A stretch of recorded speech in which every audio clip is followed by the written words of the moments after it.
Who inspired you to wrestle? That would definitely be Hulk Hogan. I turned into an instant Hulkamaniac, and then it took me till around 16 years old where I was like, man, I think I might be able to do this. And I seen Sabu wrestle. It was such a different genre too compared to what I was growing up and inspired by. Like Hulk Hogan was like so inspiring, and then I seen this wrestler, and he's like 5'11", and he's maybe 200 pounds, if that. But there was just something about his presence and the way he did things. It was like, wow, you believed everything he did. Like, this guy is insane. He had scars this big up and down his body, which was a crazy thing is it inspired another wrestler, and that was Rhino. Like, I walked up to him in the 7-Eleven. I met him in there, and I was like, you're big enough, man. Like, you're just as big as this guy. And then it almost basically it's what transpired us to be pro wrestlers. On the independent wrestling scene, it was Sabu. Very first independent show was in Taylor, Michigan. Main event was Sabu and Terry Funk, and I fell in love day one, and Sabu is who I wanted to be. That's one I'll get a lot, and it's always hard to just pinpoint anyone specific. Like Shawn Michaels was a huge thing, a huge guy to me. He wasn't a big guy by any means, and then I also gravitated towards the other smaller dudes. Because in my head, I knew I wasn't going to be a 6-foot tall dude, so it was like, all right, well, these are my guys, 5'11" dudes, say they're 6-something. ECW was one of the biggest influences. You got the luchadors doing the coolest stuff. You got dudes hitting each other with stuff. Well, it's kind of a loaded question. As Michigan's only third-generation wrestler, I'm kind of obligated to say my dad and my grandfather, but it would have to be Hayabusa from FMW Japan. How did you come up with your character? My character's basically me, just a little amped up.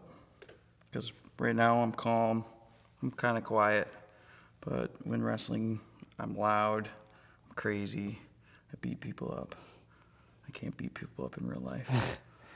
I had a character given to me by Insane Clown Posse, and I was the Richie Boy, and I ran with it. I was actually subbing for a major wrestler named Sabu. He didn't make the tour, so I got a call, and they said, hey, can you come on this tour? And I'm like, oh my God, yeah.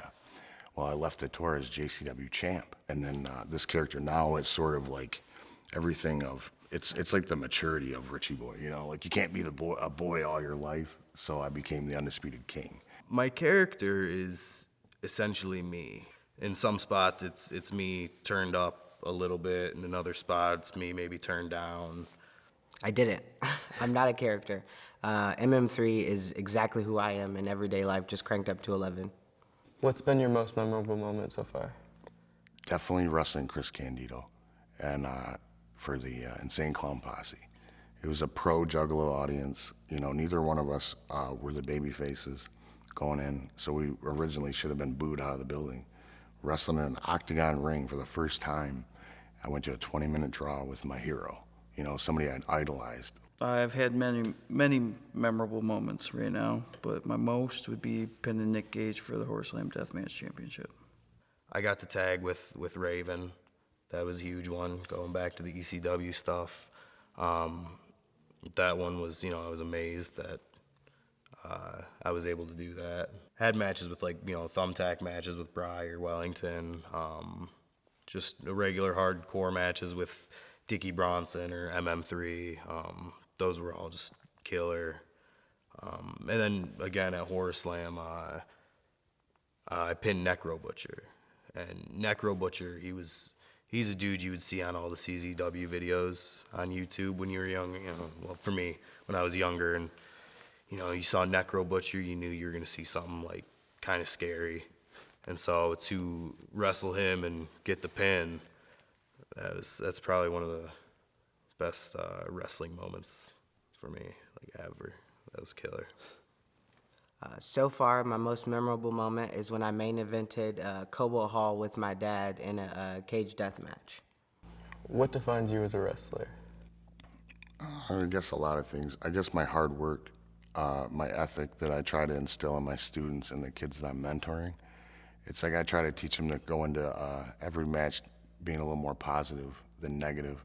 You're not always going to wrestle the best people, but at least your job in there is to wrestle and make yourself look good along with your opponent. And that's something that I try to instill in my students. It's not always about you, so. Blood. That's the beauty of it. Nothing defines me. Every line is undefined. It's art. You can be whoever or whatever you want to be, and I just choose to be me every time. What's your finishing move and how did you come up with it? Sling blade clothesline. Actually stole it from Tanahashi in Japan. I seen him doing it, and nobody around here was really doing it at the time. So it's easy. I can do it to anybody. My finishing move, it's called the Eye of the Hurricane. I got it from Hurricane Shane Helms. I kind of took it and I'll work on it, throw little different things into it that might make it more impactful or look cooler. So it's seeing it and then taking it and making it my own. I have a lot of finishing moves. I like to coin myself as one of the most dangerous wrestlers in the game, and I can end you with just about anything. So I have the spinning back kick, the 450. Every move calls for a different situation. I just got to get the job done. If you weren't wrestling, what do you think you'd be doing?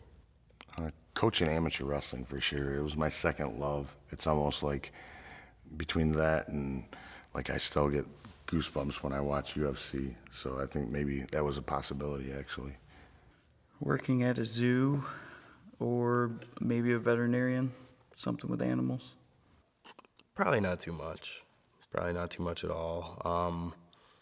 Kind of before, because I had originally trained 2016, took a lot of time off, and then about a year ago, came back and actually started doing it. So it's a little over a year of really going, but in that time that I was off, it was, a really dark time for me. Not the best mentally, depression, anxiety, different things like that. And so I feel like wrestling really pulled me out and kind of saved me from that. Yeah, I don't think I'd be doing too good without wrestling, man. So I don't know. I don't know where I'd be without wrestling. Not living, that's for sure. I'd probably be a chef because I do have a degree in culinary arts. And where do you go from here? Where do I go from here? I guess wrestling for 24 years, you can't wrestle forever.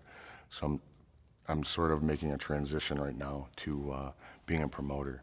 I actually run a promotion called Horror Slam that was sort of kind of dropped in my lap as far as it was a whim. I never planned on being a promoter, but it ended up working out pretty good, and I think I'm gonna run with it.